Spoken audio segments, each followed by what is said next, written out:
नमस्कार, नवतेज टीवी देख रहे हैं आप और मैं आपके साथ हूं चंदा यादव। बुलेटिन की शुरुआत करेंगे। राजस्थान मुख्यमंत्री भजनलाल शर्मा पहली बार आबू रोड आए हैं, जहां भाजपा नेताओं ने फूलमाला पहनाकर उनका जोरदार और स्वागत किया, अभिनंदन किया। सीएम भजनलाल ने ब्रह्मा कुमारी के मेडिकल विंग, कृषि एवं ग्राम विकास विंग, जल जन अभियान के एक्सपो का उद्घाटन किया। इस दौरान सुरक्षा व्यवस्था भी चाक चौबंद नजर आई।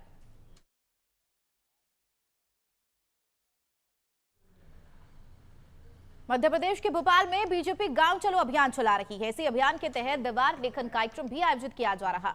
मुख्यमंत्री मोहन यादव ने लाल घाटी चौराहे ओवरब्रिज के पास गांधीनगर मंडल के वार्ड क्रमांक 6 के बूथ नंबर 56 पर दीवार लेखन किया। इस दौरान सीएम मोहन यादव ने कहा कि देश में एक बार फिर से मोदी सरकार बनने जा रही है। उन्होंने कार्यकर्ताओं से कांग्रेस मुक्त बूथ बनाने का आह्वान किया।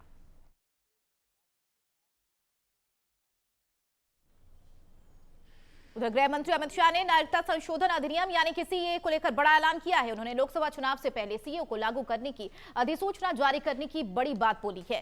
केंद्रीय गृह मंत्री अमित शाह ने आगामी लोकसभा चुनाव को लेकर बड़ा दावा किया। उन्होंने कहा कि भाजपा को 370 सीटें और एनडीए को 400 से अधिक सीटें मिलेगी और अन्य विपक्षी दलों को भी एहसास हो गया है कि उन्हें फिर से विपक्षी बेंच में बैठना होगा।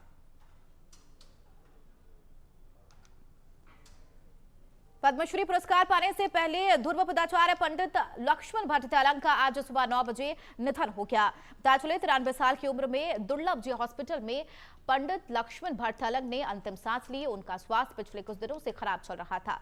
वे निमोनिया और अन्य बीमारियों से पीड़ित चल रहे थे। दरअसल सरकार की ओर से 26 जनवरी की पूर्व संध्या पर पद्मश्री पुरस्कार की घोषणा की गई थी। देश भर से चयनित लोगों में राजस्थान की 4 हस्तियां शामिल थी। इसमें से कला के क्षेत्र में जयपुर के रहने वाले ध्रुव पदाचार्य पंडित लक्ष्मण भट्ट तेलंग को इस पुरस्कार के लिए चुना गया था।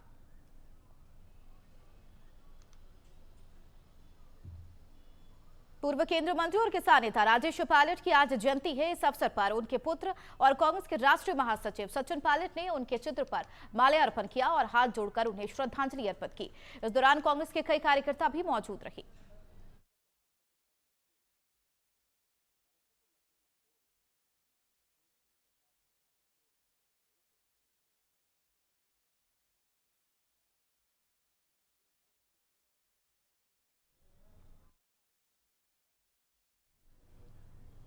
सत्रहवीं लोकसभा की कार्रवाई का आज अंतिम दिन है। ऐसे में केंद्रीय मंत्री अनुराग ठाकुर एक अलग लुक में संसद भवन परिसर में आए। उन्होंने नमो हैट्रिक छपी हुई एक टी शर्ट पहन रखी थी।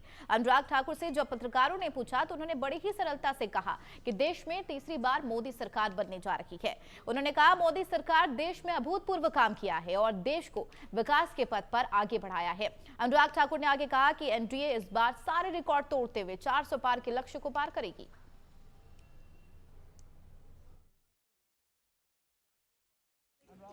नरेंद्र मोदी जी हैट्रिक लगाएंगे और भारत को तीसरी सबसे बड़ी अर्थव्यवस्था बनाएंगे। नरेंद्र मोदी जी तीसरी बार चुनकर आएंगे तो देश के गरीबों का और कल्याण करेंगे, भारत को और बढ़ाने का काम करेंगे, देश का मान सम्मान और बढ़ाएंगे। देश में जो वायदे किए थे वो पूरे किए। इकलौती पार्टी भारतीय जनता पार्टी ऐसी पार्टी देश में है जिसने पहले दिन से अपने आज तक के एजेंडे को जो कहा वो किया। धारा 370-35 से मुक्ति दिलाई, ट्रिपल तलाक से मुक्ति दिलाई और भव्य राम मंदिर बनाया। अब हैट्रिक भी लगाएंगे और देश को आगे। पूर्व केंद्रीय मंत्री और किसान नेता राजेश पायलट की जयंती के अवसर पर दौसा के चौधरी धर्मशाला में कार्यक्रम आयोजित किया गया। इस दौरान कांग्रेस कार्यकर्ताओं ने राजेश पायलट के चित्र पर पुष्पांजलि अर्पित की। वहीं दौसा विधायक और पूर्व मंत्री मुरारी लाल मीणा ने कहा कि राम राम सा कहते ही दिलों में दिमाग पर किसान नेता स्वर्गीय राजेश पायलट का चित्रण मेरे सामने आ जाता है। भले ही किसान नेता राजेश पायलट अब इस दुनिया में नहीं है, लेकिन आज भी उनकी ओर से कहा जाने वाला राम राम सा शब्द लोगों के कानों में गूंजता रहता है। उन्होंने कहा स्वर्गीय पायलट ने सदैव किसानों, मजदूरों और दलितों के हक में आवाज उठाई थी।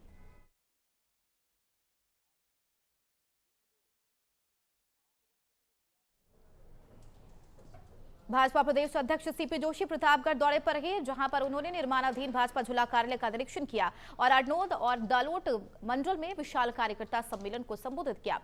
इस दौरान सीपी जोशी ने कहा कि प्रतापगढ़ सीट पर भाजपा की प्रचंड जीत में आप सभी का महत्वपूर्ण योगदान है। कार्यकर्ताओं की ताकत ने ही पूर्व में यहां पर कमल खिलाया। भाजपा की डबल इंजन सरकार में आपके विधायक हेमंत मीणा को कैबिनेट मंत्री बनाया गया है। प्रदेश सहित प्रतापगढ़ का भी दुगनी गति से विकास होगा।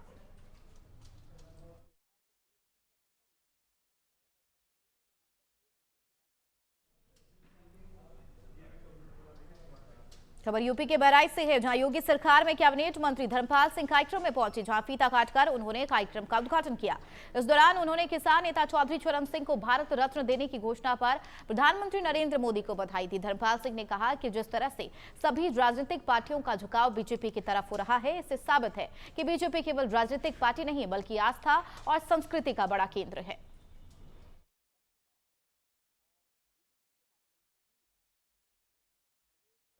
देखिए, देश में पूरा देश मोदी जी के साथ खड़ा है, भारतीय जनता पार्टी के साथ खड़ा है, इसलिए आगे बढ़ा है। और आज देश ही नहीं, दुनिया के देश मोदी जी के नेतृत्व को स्वीकार करते हैं।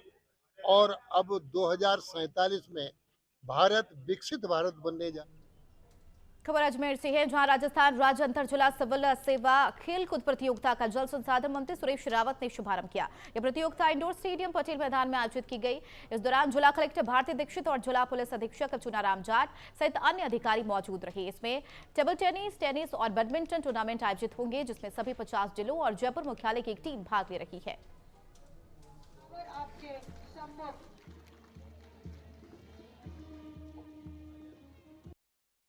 देखिए, आज जिला प्रशासन द्वारा कार्मिकों का विभिन्न विभागों के कर्मचारी हैं, उनकी खेल प्रतियोगिता का शुभारंभ हुआ और ये प्रतिभागी पूरे राजस्थान से लगभग 30 जिलों से आए हैं। सभी लोग सरकारी विभागों से हैं। धन्यवाद देना चाहता हूँ हमारे जिला प्रशासन को कि उनके लिए अच्छी व्यवस्थाएं करी, और क्योंकि खेल हमारे जीवन में जरूरी है, क्योंकि आजकल सभी विभागों के अंदर वर्कलोड भी बहुत ज़्यादा है, इसलिए दूसरे लोग भी इनसे सीखे और ज़्यादा से ज़्यादा लोग खेल प्रतियोगिता में हिस्सा लेवे, ऐसा मैं सभी से आह्वान करता हूँ। उधर धौलपुर पुलिस ने राजस्थान और मध्य प्रदेश से फरार 40,000 रुपए के इनामी बदमाश को गिरफ्तार किया। बदमाश के पास से पुलिस ने 315 बोर का अवैध असलहा और 2 जिंदा कारतूस बरामद किए हैं। बताते चले, बदमाश पर 1 दर्जन से ज्यादा चोरी और लूट के मुकदमे दर्ज है, जिस पर एसपी धौलपुर ने 10,000 और मध्य प्रदेश पुलिस ने 30,000 रुपए का नाम घोषित किया। वहीं पुलिस ने इनामी बदमाश के खिलाफ आर्म्स एक्ट में मामला दर्ज कर पूछताछ शुरू कर दी है।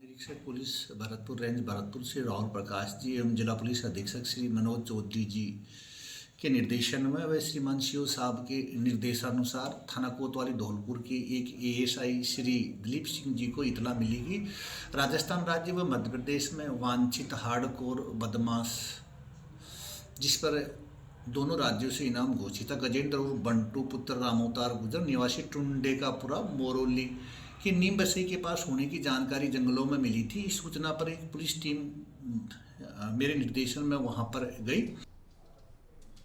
खबर अलवर से है, जहां नौकरी लगवाने के नाम पर एक युवक ठगी का शिकार हो गया। पीड़ित युवक ने अरावली विहार थाने में मुकदमा दर्ज करवाकर पुलिस से मदद की गुहार लगाई है।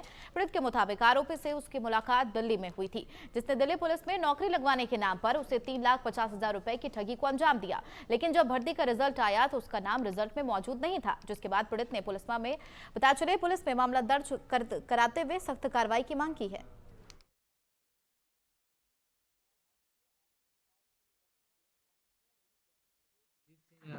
कैलाश चंद यादव निवासी कटी घाटी अलवर, इसने एक रिपोर्ट दर्ज कराई है कि दिल्ली पुलिस में नौकरी लगाने के झांसा देकर के 3.5 लाख रुपए एक युवक ने ठग लिए।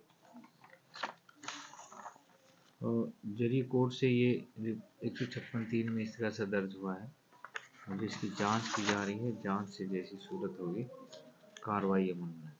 ये कहाँ पे निवासी सर अजीत सिंह यहाँ है, श्री राम कॉलोनी। खबर झुंझुनू से है, जहां छुड़ावा थाना क्षेत्र की पुलिस ने स्मैक के साथ युवक को गिरफ्तार किया। सीआई विनोद सामरिया ने जानकारी देते हुए बताया है कि बाईपास छुड़ावा पर सत्संग भवन वाली गली में एक युवक अवैध स्मैक के साथ पकड़ा गया। आरोपी के पास एक प्लास्टिक की डिब्बी बरामद हुई है, जिसमें से 157 ग्राम अवैध स्मैक पाई गई, जिसके बाद पुलिस ने आरोपी को गिरफ्तार कर लिया।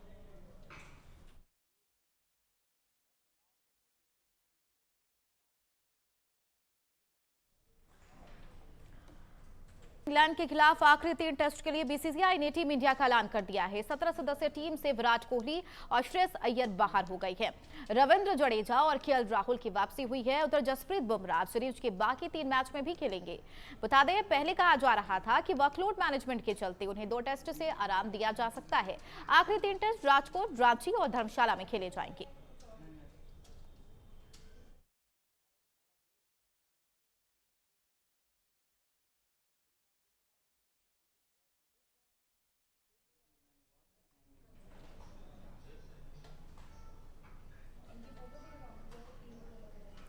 खबर यूपी के सोनभद्र से है, जहां एक उपभोक्ता ने काउंटर पर बिजली का बिल जमा कराया और रसीद प्राप्त करने के बाद भी बिजली विभाग के सिस्टम में बिल भुगतान कैंसिल दिखाया जा रहा है।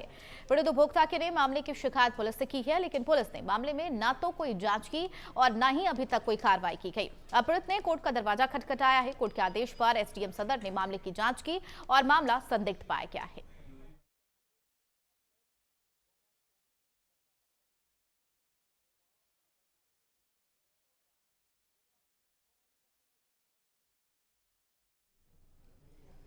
तो सोनभद्र की खबर, जहां पर भुगतान करने पर बिजली बिल जमा नहीं हुआ है, जिसके बाद इसकी शिकायत उपभोक्ता ने पुलिस से भी की, लेकिन फिलहाल अभी तक इस पूरे मामले में ना ही तो कोई जांच की गई है और ना ही कोई कार्रवाई की गई है, जिसके बाद पीड़ित ने कोर्ट का दरवाजा खटखटाया। फिलहाल उसने वहां पर न्याय की गुहार लगाई है। एसडीएम सदर ने मामले की जांच की है और फिलहाल ये पूरा मामला संदिग्ध पाया गया है। बहरहाल सोनभद्र की यह खबर, जहां पर बिजली बिल की वजह से उपभोक्ता बेहद ही परेशान है, जिसके बाद पहले तो उसने पुलिस की शरण ली, जहां पर वहां पहले कार्रवाई नहीं की गई, उसके बाद पुलिस के बाद सीधे कोर्ट पहुंचा और वहां पर ही न्याय की गुहार लगाई है, जिसके बाद एसडीएम सदर ने मामले की पूरी जांच की कि आखिरकार पूरा मामला क्या है और मामले की जांच के बाद यह पूरा मामला संदिग्ध पाया गया।